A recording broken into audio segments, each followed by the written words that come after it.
छत्रपती शिवाजी महाराज की जय भवानी। संविधानाचे शिल्पकार महामानव भारतरत्न डॉक्टर बाबासाहेब आंबेडकर यांना मी विनम्र अभिवादन करतो। आणि आज मी येताना पाहिलं की गाड्यांच्या एवढ्या रांगा होत्या, माझ्या बहिणींच्या एवढ्या रांगा होत्या की तिथे यायला मला त्यांच्यामुळे उशीर झाला की एवढं ट्रॅफिक होतं आज। आणि या माझ्या बहिणींनी हजारोच्या संख्येने या ठिकाणी उपस्थित दाखवली आहे। आपल्या या महासागराला मी वंदन करतो, माझ्या भगिनींच्या समोर मी नतमस्तक होतो। खरं म्हणजे फक्त माझ्या बहिणी नाही तर एक विराट स्त्री शक्तीचे एक दर्शन या ठिकाणी आपल्याला सगळ्यांना झालेलं आहे। आणि हा अतिशय लोकप्रिय झालेला मुख्यमंत्री माझी लाडकी बहीण योजना हा उपक्रम आम्ही 17 ऑगस्टला पुण्यामध्ये केला। 17 ऑगस्टला पुण्यात सुरुवात केली आणि त्यानंतर आज अनेक जिल्ह्यामधून आज आपल्या उपराजधानी नागपूरमध्ये हा कार्यक्रम होतोय। मला आता आमच्या अधिकाऱ्यांनी माहिती दिली की आतापर्यंत पहिल्या टप्प्यामध्ये माझ्या बहिणींनो 1,07,00,000 माझ्या बहिणींच्या खात्यात पैसे आपण वर्ग केले। 3,225 कोटी रुपये पहिल्या टप्प्यात। दुसऱ्या टप्प्यात लाभार्थी 52 लाख लाभार्थी आणि 1,562 कोटी रुपये आज या ठिकाणी आपण वितरित केलेले आहेत। मला वाटतं 1,60,00,000 पर्यंत आपण पोहोचलोय। मला मगाशी आमची छोटी बहीण मंत्री सांगत होती की 2.5 कोटी पर्यंत या बहिणींच्या नोंदी जातील। मी माझ्या छोट्या बहिणीला आदितीला सांगितलं तू काळजी करू नको, आम्ही 3 भाऊ मजबूत आहोत, 3 कोटी पर्यंत गेलं तरी चालेल, काही हरकत नाही। आणि म्हणून आज खऱ्या अर्थाने ही जी लाडकी बहीण योजना आज आपण या ठिकाणी दुसरा टप्पा केलाय। या कार्यक्रमाला आदरणीय केंद्रीय मंत्री नितीन गडकरी साहेब आहेत, आपले राज्याचे लोकप्रिय उपमुख्यमंत्री देवेंद्रजी आहेत, आमचे दुसरे अजित दादा आहेत आणि सगळे तिजोरी त्यांनाही सांगितले काळजी करू नका।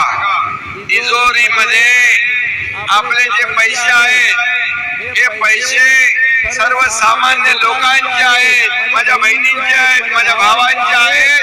आणि या आपण जेवढा वापर या आपल्या जनतेसाठी करू तेवढे आशीर्वाद जास्तीचे आपल्याला मिळतील। आणि म्हणून या कार्यक्रमाला उपस्थित व्यासपीठावरील सर्व मान्यवर मी नावं घेऊन वेळ घेत नाही, कारण वेळ बराच झालाय।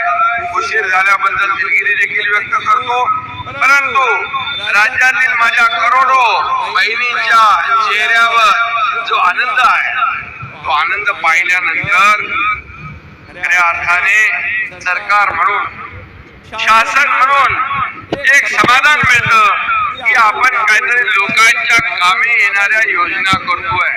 खरं म्हणजे आम्ही शब्द दिला होता रक्षाबंधनच्या 2 दिवस अगोदर या खात्यामध्ये पैसे आमच्या बहिणींच्या जातील, पण मला आनंद आणि समाधान आहे की आमच्या महिला बाल कल्याण विभागाने मंत्री आदिती तटकरे असेल आणि आपला अनुप कुमार असेल, मी एका कार्यक्रमाला 14 तारखेला गेलो तर 14 तारखेपासून त्या खात्यामध्ये पैसे जमा होऊ लागले। महिला मोबाईल दाखवत होत्या, त्यांच्या चेहऱ्यावर एवढा आनंद होता की आपल्याला त्याचं समाधान ते पाहिल्यानंतर झाल्याशिवाय राहणार नाही। आणि म्हणून आम्ही दिलेला शब्द पाळतो। मग अजितदादा म्हणाले की मी दिलेला शब्द पाळणारे आम्ही लोक आहोत. जे बोलतो ते करतो आणि म्हणून विरोधकांच्या पायाखालची वाळू सरकलेली आहे. आज खरं म्हणजे या योजनेने आतापर्यंतच्या सर्व योजनांचे रेकॉर्ड तोडून टाकलेले आहे. तुम्हीच माझ्या बहिणींनी आतापर्यंतच्या कार्यक्रमाचे रेकॉर्ड तुम्हीच तोडले, तुम्हीच विक्रम मोडलेले आहेत. आणि मग अशी लोकप्रिय झालेली मुख्यमंत्री माझी लाडकी बहीण योजना टप्पा 2 आपण पुढे जातोय, टप्पा 3 येईल. आणि हे सांगतो की तुम्ही विरोधक किती काही म्हटले तरी सुद्धा ही योजना हे आपलं तुमचं सरकार कदापि बंद होऊ देणार नाही, बंद होणार नाही नाही नाही. आणि म्हणून काय काय प्रयत्न करतात. म्हणाले ही योजना फसवी आहे, ही चुनावी जुमला आहे, हे फक्त घोषणा आहे, पैसे काय येणार नाहीत, वाट बघत बसा. पैसे जसे खात्यामध्ये यायला लागले तसे विरोधकांचे चेहरे काळे टिकर पडले. बुरी नजर वाले तेरा मुंह काला, अशी परिस्थिती झाली माझ्या बहिणींनो. आणि मग म्हणाले काही लोक लवकर पैसे काढून घ्या, लवकर पैसे काढून घ्या, त्याचं सरकार पैसे काढून घेईल. हे सरकार देणार आहे, हे सरकार घेणार नाही. हे पूर्वीचं सरकार आपल्याला माहित आहे, हप्ते घेणार होतं, हे हप्ते भरणार सरकार आहे. माझ्या बहिणीच्या खात्यात 2-2 हप्ते भरणार सरकार आहे. त्यामुळे ही देना बँक आहे, ही लेना बँक नाही. आणि म्हणून माझ्या बहिणींना आपल्याला विश्वास देतो की कुठल्याही परिस्थितीमध्ये ही जी योजना सुरू केलेली आहे, ही योजना मगाशी गडकरी साहेब म्हणाले की भाऊबीज आम्ही देणार, रक्षाबंधन दिलं, आता भाऊबीज आता येते आहे. या भाऊबीजीला पण या खात्यात पैसे जातील, पण फक्त एक भाऊबीज आणि रक्षाबंधन नाही, तर ही ओवाळणी, ही आमच्या भावांची, तुमच्या बहिणींना ही ओवाळणी कायमस्वरूपी आहे, ही मायेचा आहेर आहे. त्यामुळे तुम्ही चिंता करू नका, ही योजना बंद होणार नाही.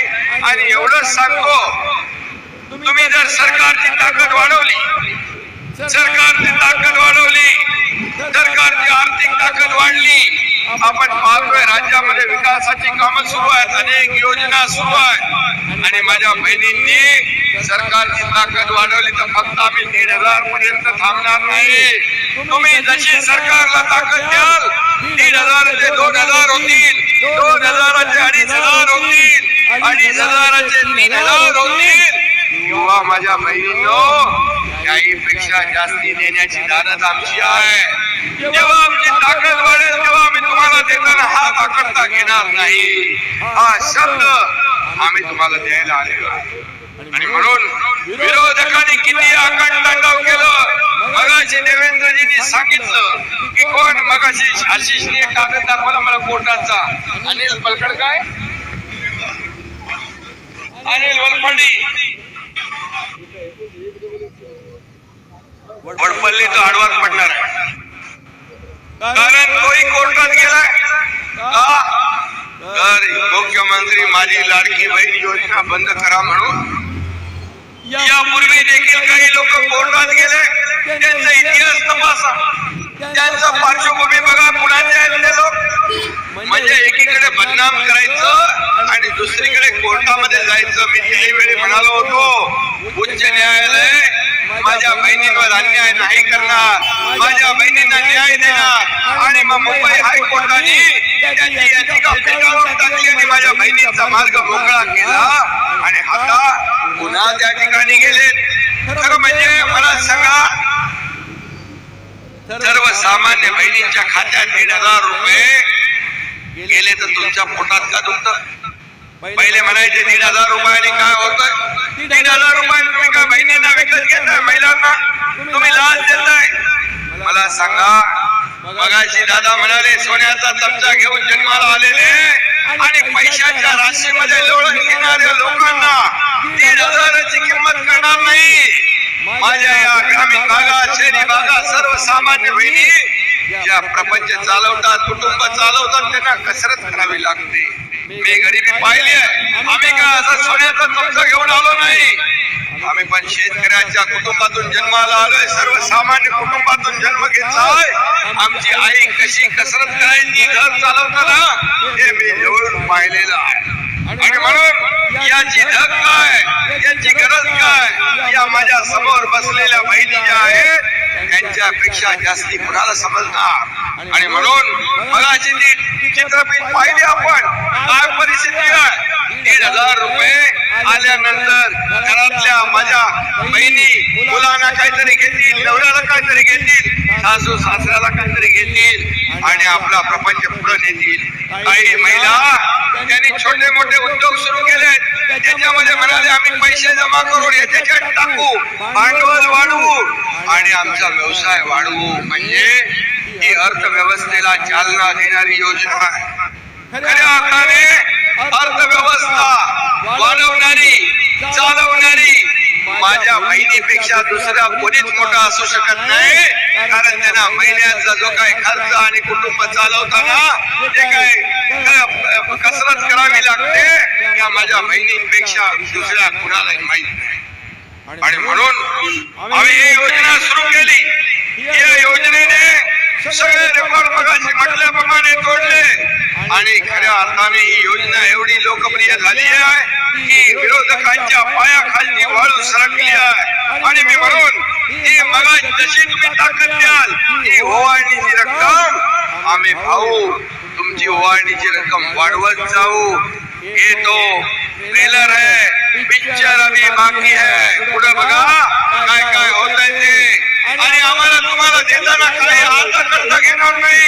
आणि म्हणून आम्हाला एवढंच आहे की माझ्या या बहिणींना महाराष्ट्रातल्या आम्हाला लखपती झालेलं पाहायचं आहे आणि लखपती झालेलं पाहायचं आहे.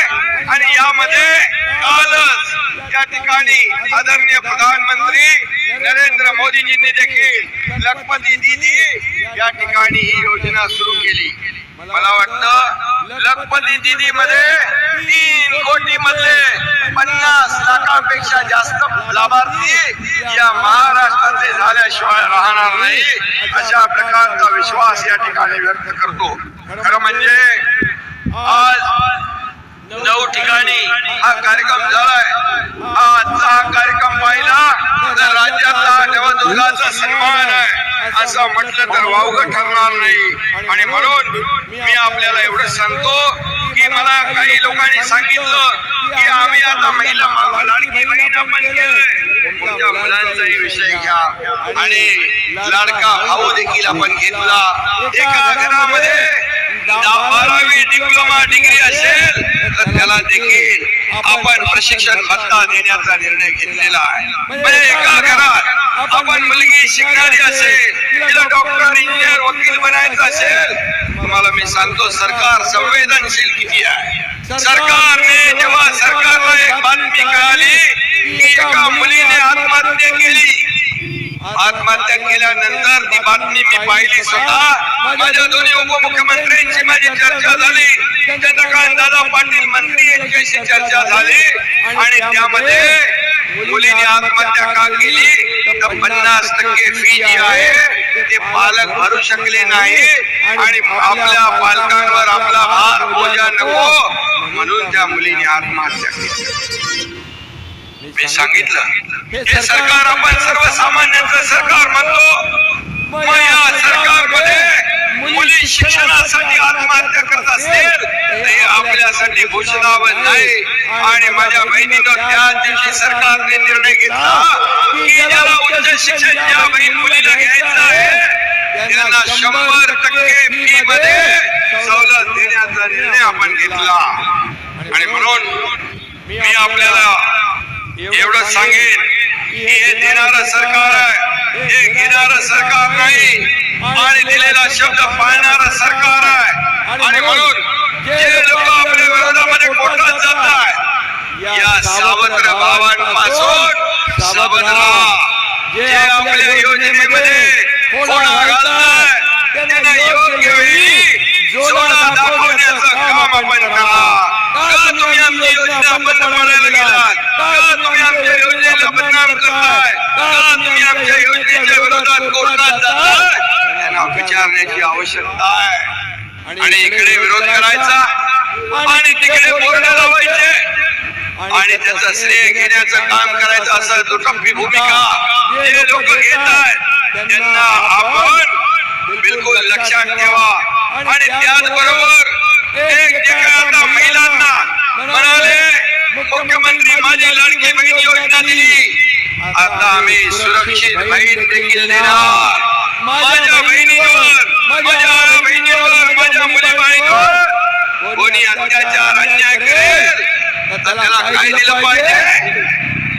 त्याला फाशीची सजा झाली पाहिजे. ही सरकार कोर्टामध्ये न्यायालयामध्ये मागणी करणार. गुन्हेगाराला माफी, गुन्हेगाराला माफी आणि चुकीला माफी, ही तुमची भूमिका, ती सरकारची भूमिका. आणि म्हणून आपण विश्वास ठेवा की या ठिकाणी तुमचे भाऊ जे आहेत सरकारमध्ये बसलेले त्या तुमच्या हिताचा निर्णय घेतील, तुमच्या सुरक्षेची जबाबदारी घेतील, तुमच्या अन्याय होता कामा नये यासाठी जे जे कायदे नियम जे काय करायचं ते करतोय. आणि म्हणून आज शेतकऱ्याला देखील आपण न्याय दिलाय. आज वीज पंप बिलाचं बिल आपण माफ केलंय. 7.5 HP ची मोटर लावून शेती करणाऱ्या शेतकऱ्याचं बिल माफ केलंय. आपण वयोश्री योजना लागू केली आहे. या सर्व योजनांचा लाभ आपण घ्या एवढंच मी आपल्याला सांगतो. आणि पुन्हा एकदा आपल्या सगळ्यांना मनापासून या ठिकाणी धन्यवाद देतो की एवढ्या मोठ्या संख्येने आपण या ठिकाणी उपस्थित झालात, एवढ्या लांबून आपण या ठिकाणी आलात आणि या कार्यक्रमामध्ये सहभागी झालात. आपल्याला मी एवढं आश्वासन देतो, एवढं वचन देतो की तुम्ही विश्वास ठेवा. ही योजना फक्त रक्षाबंधन आणि भाऊबीजे पुरती मर्यादित नाही. ही योजना कायम सुरू राहणार. कारण आपल्या आशीर्वादाने गेल्या 2 वर्षामध्ये या सरकार महायुतीने केलेलं काम जे आहे, एकीकडे विकास आपण साधलाय, रस्ते केले, मेट्रो केली, आपण मोठमोठे प्रकल्प राबवले, समृद्धी हायवे केला. आज या महाराष्ट्रामध्ये अनेक प्रकल्प सुरू आहेत आणि एकीकडे विकास आणि दुसरीकडे कल्याणकारी योजना. विकास आणि कल्याण याची सांगड घालण्याचा प्रयत्न आपण केलेला आहे. आणि म्हणून जे काम 2 वर्षात आपण 2.25 वर्षात केलं, हे काम आपण नक्कीच लक्षात ठेवाल. आणि या कामाची पोचपावती येणाऱ्या विधानसभेच्या निवडणुकीमध्ये महायुतीच्या पाठीशी आपले आशीर्वाद ठेवा एवढंच विनंती आपल्याला करतो. आणि पुन्हा एकदा आपल्या सगळ्यांना मनापासून मी धन्यवाद देतो, मनापासून आपले आभार मानतो. आणि ज्यांची आपली योजनेमध्ये नोंदणी बाकी आहे, ही नोंदणी अशीच पुढे सुरू राहील हा शब्द देतो. धन्यवाद. जय हिंद, जय महाराष्ट्र.